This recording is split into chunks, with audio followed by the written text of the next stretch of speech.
अगर आप 50 साल या उससे ऊपर आपकी एज, इनफैक्ट अगर आपकी एज 45 एंड ओवर है ना, तो 45 एंड ओवर अगर आपकी एज है तो आप कनाडा किस तरह आ सकते हैं? देर आर मेजर 3 वेज जिस तरह से आप कनाडा आ सकते हैं।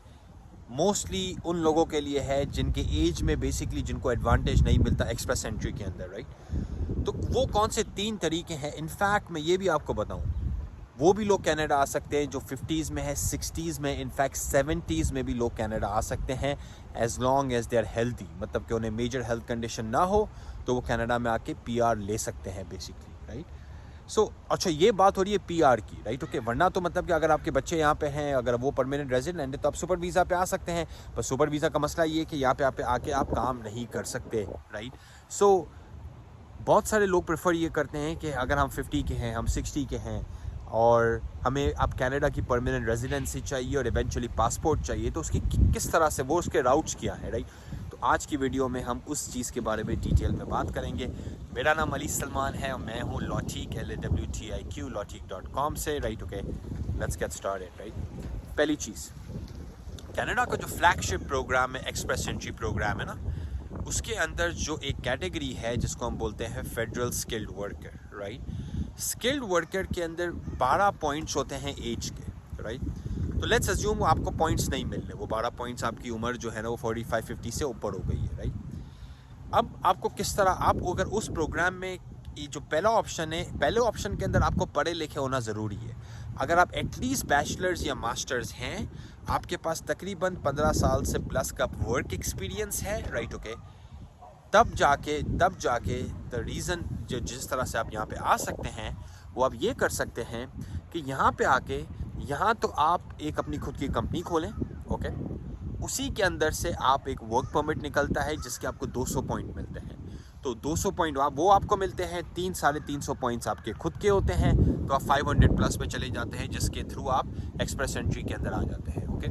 सेकंड, या तो आप खुद का वर्क परमिट ले सकते हैं या तो इंटर कंपनी ट्रांसफ़र कर सकते हैं। लेट्स से कि आप वीपी की पोजीशन पे हैं, डायरेक्टर की पोजीशन पे हैं कनाडा के अंदर, अगर आपको कोई मैनेजरियल रोल पे हायर करता है वर्क परमिट के ऊपर, राइट? ओके, तो भी आपको वो 200 पॉइंट मिल जाते हैं, जिससे आपको बम्प हो जाता है एक्सप्रेस एंट्री के अंदर, फेडरल स्किल प्रोग्राम के अंदर, और आपके पॉइंट्स इनफ हो जाते हैं, तो आप डायरेक्टली नॉमिनेट कर जाते हैं पीआर के लिए, ओके?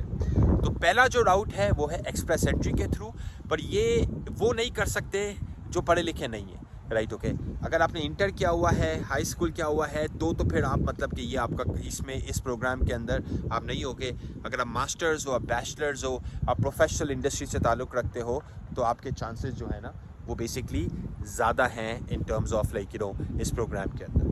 दूसरा जो प्रोग्राम जो बेसिकली हम करते हैं, वो बेसिकली हम करते हैं स्टार्टअप, जो इसमें आप जा सकते हैं वो है startup visa program, okay? Startup visa program जो है उसके अंदर आपके पास इनोवेटिव आइडिया होना चाहिए, आपके पास कोई ना कोई प्रॉपर प्रोडक्ट या सर्विस जो इनोवेटिव हो, जो पैटेंटेबल हो। कनाडा के अंदर एक स्टार्टअप वीज़ा प्रोग्राम है जिसके अंदर एज की कोई रिस्ट्रिक्शन नहीं है। इनफैक्ट एजुकेशन भी उसके अंदर आपको कोई हाईली क्वालिफाइड होना ज़रूरी नहीं है, आइल्स का भी मिनिमम स्कोर चल जाता है। तो बोलने का क्या मकसद है कि सेकंड ऑप्शन जो है आपके लिए, अगर आप 50 साल से ऊपर हैं या 60 साल के हैं या 70 साल के हैं, तो सेकंड ऑप्शन आपके लिए है वो है startup visa program, okay? Third option आपके पास कौन सा है, राइट? ओके, तो पहले है फेडरल स्किल्ड वर्कर प्रोग्राम, जिसके अंदर ओनली पढ़े लिखे लोग जा सकते हैं। शर्त यह है कि उनके पास वर्क परमिट हो, तो वो क्वालिफाई कर जाएंगे। सेकंड वाला है स्टार्टअप वीज़ा प्रोग्राम, ओके, जिसके अंदर आपके पास इनोवेटिव आइडिया होना चाहिए, या आपके पार्टनर्स में, राइट, एक कंपनी के अंदर 5 लोग आ सकते हैं, 5 फैमिलीज आ सकती हैं। तो लेट्स से कि एक, अगर आपका कोई पार्टनर जिसके पास इनोवेटिव आइडियाज़ हैं और आप सब मिलके वो कंपनी फॉर्म करते हैं और उस कंपनी को आके कनाडा में ग्रो करते हैं, तो स्टार्टअप वीज़ा प्रोग्राम के अंदर आप आ सकते हैं, ओके? तीसरा बेसिकली ऑप्शन, राइट? तीसरा ऑप्शन कौन सा है? तीसरा ऑप्शन जो बेसिकली हम बोलते हैं provincial PNP entrepreneur programs, right? जिसके बारे में अक्सर मैं बात भी करता रहता हूँ, राइट? उसमें आपको मिनिमम रिक्वायरमेंट्स होती हैं, जिस तरह क्या अल्बर्टा के अंदर रिक्वायरमेंट है, और BC का भी रूरल जो है ना, स्मॉलर टाउन्स का जो इन्वेस्टमेंट, उसमें दोनों में $1 लाख चाहिए, और 3 लाख की मिनिमम आपकी नेटवर्थ होनी चाहिए आपकी प्रोग्राम में क्वालिफाई करने के लिए। सस्कैचुअन, मैनिटोबा और बाकी प्रोविंसेस जो है ना $1.5 लाख अप मांगते हैं। ओंटारियो बोलता है $2 लाख आपको मिनिमम इन्वेस्ट करने हैं।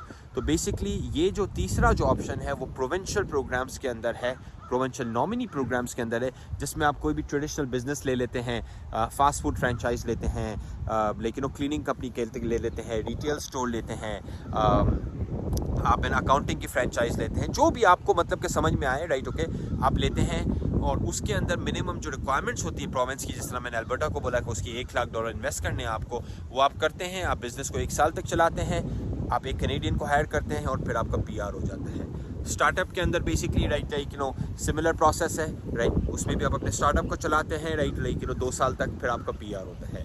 फेडरल स्किल वर्कर वाला जो प्रोग्राम है वो फिर भी बेसिकली जो है ना डायरेक्ट नॉमिनेशन है। क्यों डायरेक्ट नॉमिनेशन है? कि अगर आपके पास वर्क परमिट निकल आता है तो आपके पास इनफ पॉइंट्स बन जाते हैं कि आप डायरेक्ट क्वालिफाई कर सकते हैं लैंडेड PR के लिए, राइट। तो ये बेसिकली 3 तरीके हैं। तो बोलने का क्या मकसद है? देखें, एज लॉन्ग एज अगर आपके क्रिमिनल हिस्ट्री क्लीन है और आपकी हेल्थ ओके है, आप किसी भी इन तीनों में से किसी भी जगह पे फिट हो सकते हैं। इसमें बस मिनिमम चीज़ें ही हैं, या तो आपको एजुकेटेड होना ज़रूरी है, या तो आपके पास पैसा होना ज़रूरी है। ये 2 चीज़ें डेफिनेटली लाइक इसकी रिक्वायरमेंट है। इन 2 चीज़ों के बगैर अगर आप 50s में हैं, 60s में हैं, 70s के हैं, तो बहुत हार्ड होगा आपको इसके अंदर आने के लिए, बिकॉज जाहिर सी बात है, राइट, ओके, बाकी प्रोग्राम्स के अंदर, बाकी स्ट्रीम्स के अंदर आप क्वालिफाई नहीं कर सकते हैं। अगर आपको कनाडा आने के लिए हेल्प चाहिए तो आप हमारी वेबसाइट पे जाइए, Logiq LAWTIQ logiq.com के ऊपर, और वहाँ पे we will be happy to help you. Like कीजिए, सब्सक्राइब कीजिए और शेयर कीजिए। और अगर आपको कोई भी क्वेश्चंस हैं, राइट, किसी भी चीज़ के अराउंड क्वेश्चंस है, तो कमेंट्स में जाके मेरे से क्वेश्चंस कीजिए। मैं ट्राई करता हूँ, मेक श्योर करता हूँ कि ज़्यादा से ज़्यादा कमेंट्स, इनफैक्ट सारे कमेंट्स को मैं खुद पर्सनली रिप्लाई करूँ, right, okay. Take care, bye bye.